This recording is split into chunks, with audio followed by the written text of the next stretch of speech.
Una mozione pericolosa e irrispettosa delle vittime del Covid, si indigna il medico padovano Antonino Pipitone di Padova Bene Comune commentando la mozione depositata in regione dal consigliere di Resistere Veneto Riccardo Sciumschi. Nel documento promosso dall'ex sindaco di Santa Lucia di Piave e candidato presidente della regione alle scorse elezioni, si chiede l'istituzione all'interno del servizio sanitario regionale di ambulatori specialistici pubblici dedicati al censimento, alla diagnosi e alla presa in carico delle persone che lamentano effetti avversi dopo la vaccinazione anti-Covid. È una cosa vergognosa secondo noi, innanzitutto come da cittadino e da medico, e noi come gruppo Padova Bene Comune siamo intervenuti tra i pochissimi su questo e ci siamo anche meravigliati che sia il presidente Stefani che anche l'assessore Gerosa non dicano una parola su questa cosa qua. È evidente che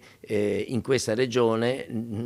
dovrebbe vigere il principio della scienza, della medicina, della sicurezza dei farmaci che noi prescriviamo e della sicurezza delle persone che si curano. E noi chiediamo innanzitutto che il Presidente della Regione prenda posizione in maniera molto chiara e dica una cosa molto semplice, quello che ho detto prima: in questa regione vige la scienza e non la fantascienza. L'altra questione riguarda anche, se mi consente, anche l'offesa nei confronti di oltre 12.600 morti in Veneto per il Covid, non per il vaccino anti-Covid. Per Pipitone questa mozione è un'offesa anche ai tanti sanitari che sono stati in prima linea negli anni della pandemia e che hanno perso la vita. Lo studio alle reazioni dei vaccini c'è sempre stato e i casi, anche per quello del Covid, sono rarissimi, come confermano studi recenti. Il vaccino sono state fatte in Italia oltre 150 milioni di dosi e il vaccino è un farmaco come tanti che può dare degli effetti collaterali. In questi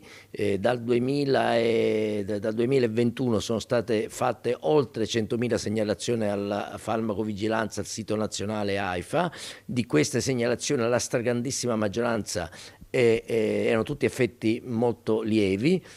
non ci sono state cose particolarmente gravi, non ci sono rischi per esempio per